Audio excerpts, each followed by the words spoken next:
You're watching Canadian Muslim News on Muslim Network TV. From Toronto, Ontario, I'm Catherine Bullock. Assalamu alaikum and greetings of peace.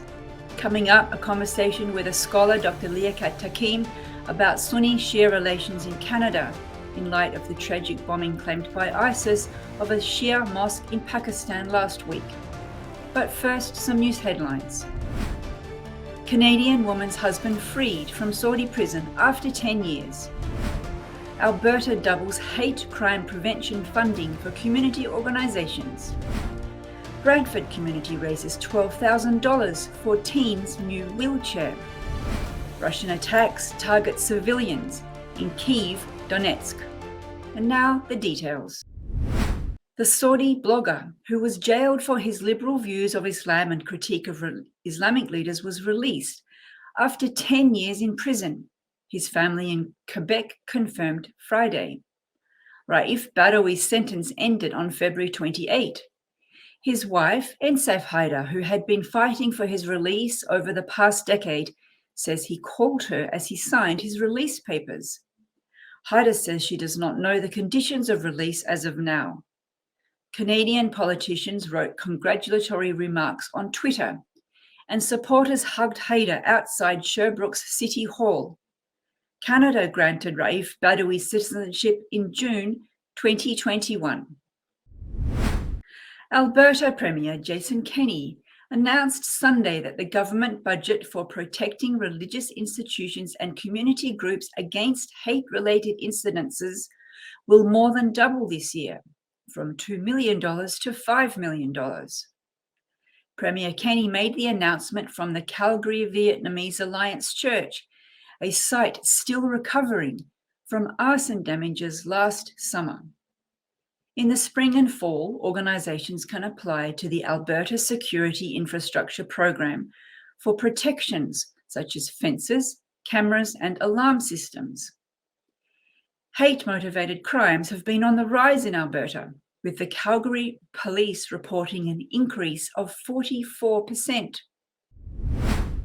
The Brantford community joined forces to buy 18-year-old college student Nick Hickey a wheelchair after his was stolen from his porch. Hickey's educational assistant at Assumption College set up a GoFundMe, which raised almost $12,000. Abu Nauman Tariq, Imam and Director of Religious Affairs at the Muslim Association of Brantford, coordinated a $5,000 donation from the Islamic Circle of North America Relief Canada. In addition to his new wheelchair, Hickey was able to move into an accessible apartment where he can store his wheelchair inside and prevent further thefts. At least 23 people died in Kyiv and Donetsk today as a result of Russian airstrikes and clashes with Ukrainian forces. Rescue teams saved 63 people from a 9-story apartment building set alight by Russian artillery. In Donetsk, at least 20 people also died in clashes between Russian and Ukrainian forces. The Russian onslaught continues to target civilians in their attacks. A mosque in Mariupol, sheltering almost 80 civilians, narrowly missed a Russian shell on Saturday. As the invasion entered its 19th day, peace talks between the two countries offered no solution. And that's it for the news. Our next guest has a new book just out, Shiism Revisited, Ijtihad and Reformation in Contemporary Times, published by Oxford University Press. He's also an expert on Shia-Sunni relations in Canada. We welcome you to the show, Dr. Liyakat Takim. Assalamu alaikum. Wa alaikum assalam. Thank you for having me on the show. It's my privilege. It's our pleasure. Now, congratulations on the book. Thank you. Do you think that the book speaks to the issue of Sunni-Shia relations, or is it more focused on reformation within Shiism? This particular book focuses more on reformation in Shiism. But the previous book that I published, Shiism in North America, 2 of them, they do focus and they do talk about Sunni-Shia relations in America and in Canada too. So Muslims in Canada are about 1 million. And as far as I know, we don't have very reliable numbers on the sectarian breakdown, Sunni, Shia, and other. Do you have good, reliable numbers about the breakdown? The figures obviously are approximate, and I think we should understand that the Shia community is very diverse. In other words, you have Shias coming from Iran, Iraq, Lebanon, Afghanistan, Pakistan, and so on. I would say approximately 15% or maximum 20% of those Muslims are Shias. And we should also bear in mind that some Shias do not self-identify as Shias for whatever reasons. Maybe I'll ask you about that if we have a chance. Just to stick a little bit on the history of the Shia community, how does it parallel? We have records of Muslims arriving in the 1830s, in the 1870s. What's the history of the Shia community in Canada? In my research, I found, although I was focusing on Shiism in America, but normally the Shias and Sunnis came almost at the same time from what was at that time Greater Syria. There was no Lebanon, but they were basically Lebanese Muslims. And I would think that at least some Shias came around that time in the 1870s, 1880s, primarily to work on fields or peddlers or whatever. Most of them went to America, but some of them did come to Canada. Last week, there was a terrible bombing in Peshawar, where ISIS has claimed responsibility of a Shia mosque, killing 61, injuring 196, the worst such bombing since 2018. How does those kinds of bombing affect the Shia community here in Canada? You know, we draw inspiration from the spiritual leader Ayatollah Sistani, because there was a lot of provocation, if you recall, the 2006 bombing in Samarra, which where two of the Shia imams are buried. And there were many Shias in Iraq who wanted revenge, and Sistani said no, that this would just further fuel and increase the violence.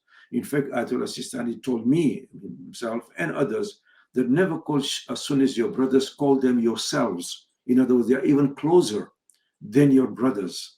So I think that this is the lead that we should take, that just because there's some extremists, and this is a very fringe minority of Sunnis who are killing Shias in whatever part of the world, we should not let that affect our relations here, because the vast majority, I would say 99% of the Sunnis and Shias are peaceful, law-abiding citizens, and we should focus on that rather than let the violence abroad sour our relations here.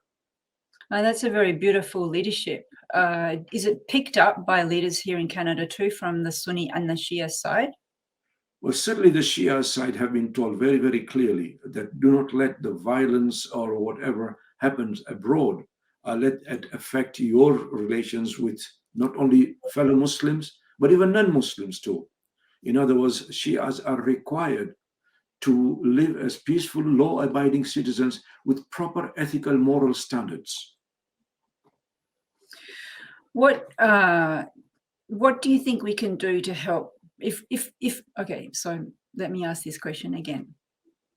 Muslims in Canada then, Sunni and Shia, seem to be getting along. I think there were some tensions around the 70s when the Lebanese civil war was happening, but maybe the communities have got over that. And if they're taking this kind of leadership from Ayatollah Sistani, what other kinds of things can we do to help mend relations? If we don't need to do that here, then overseas? I would say one of the sad part of Sunni-Shia relations in general, not only in Canada, is that Sunnis tend to talk more with non-Muslims and Shias tend to dialogue more with non-Muslims rather than having intra-faith dialogue. A lot of the violence arises because there's misunderstanding on both sides. For example, Sunnis are told that Shias have a different Quran, that Shias believe in Ali as God, and so on. All that kind of rubbish. It's very important that we have intra-faith dialogue whereby Shias and Sunnis are speaking with each other rather than about each other. They're talking to each other rather than about each other. I think a lot of the misunderstanding will be removed if Shias and Sunnis sat together and discussed these issues very frankly and openly. I've heard that before, that Muslims find it easier to dialogue with non-Muslims than different groups within inside, and not just sectarian like Sunni-Shia, but even the different orientations within Sunni, like Salafi or versus the Madhab people. What have you been involved in initiatives to bring about those kinds of intra-faith dialogues? As I said, we talk more with non-Muslims than with Muslims. But yes, I have. I remember a few years ago, I traveled right up to Los Angeles to engage in Sunni-Shia dialogue, and it was really good, really fascinating. And I should also mention that even Shia sometimes have wrong perceptions of Sunnis, that they hate or they are against the Ahlul Bayt, the family of the Prophet, which is not true at all.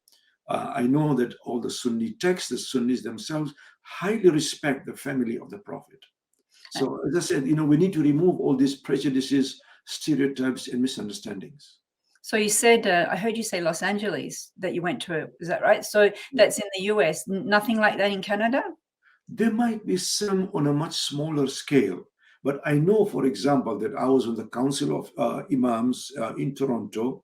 There are a few Shia Imams who are also on the Council of Imams. So when the Council of Imams do meet, the Imams, at least within themselves, sit and talk with each other and discuss issues of mutual concern and of mutual interest. And I personally am on very good relation with many of the Sunni Imams here in Toronto. I mean, sometimes I go and actually talk about Milad al-Nabi at the Tariq Mosque. I've done that many, many times.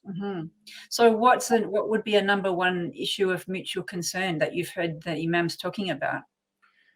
I think that mutual concern is the misunderstanding that people have about each other. And sometimes you have issues which arise, for example, in the mosques. How do police enter the mosque if there is an emergency, or the fire brigade, or whatever it may be, or the question of hijab, which affects both Sunnis and Shias all at the same time, or if there are bombings like what happened in Montreal or London recently, that affects all Muslims, whether you're Shia or Sunni. Do you think it's important that we have more accurate numbers? Like, should there be a lobby to the government to make the census question, are you a Muslim, more specific, or it doesn't really matter, you think? I don't think it really matters in the final analysis, whether that, we should know that this person is Shia or Sunni. We are Muslims and we are bound by the oneness of Allah, the prophecy of the Prophet Muhammad, and of course the Quran, and all the basic beliefs about Shias and Sunnis are the same. Sometimes you might get even more stigmatizing to know that there's so many Shias or so many Sunnis in Canada. I don't think it really makes a difference. You mentioned early on that there are some Shia who don't self-identify, and this is true of what I know amongst Sunni Muslims as well, especially amongst the youth. They are embarrassed to be Muslim because of the way the media represents Muslims as violent. Do you have any insight on why it might be this happening in Shia community as well? Well, sometimes you have those, for example, and there are some of these, who are Iranians and somehow feel that, that they don't want to identify with the government in Iran for whatever reason, and therefore they also turn against Shia Islam, or at least they may be what we may call nominal Shias. There are different factors which come into play. Sometimes they feel by identifying themselves as Shias, they are separating themselves from fellow Muslims. They're becoming minorities within the minority Muslim community. And sometimes, as you said correctly, they are purely ashamed to identify themselves as Shias because of some sectarian bombing or some sectarian violence, whatever in the world. But I think I've always said that you should be proud of who you are. Stand up to your beliefs, whether you are Shia or Sunni or Sufi Muslim. You should be proud of who you are, and at the same time be able to engage with fellow Muslims and non-Muslims. And unfortunately, we're out of time, but what a wonderful way to leave things. Thank you for joining us on the show. Thank you. It was my pleasure. That's it for Canadian Muslim News. Thanks for watching. Stay tuned, stay safe. Assalamu alaikum and God bless.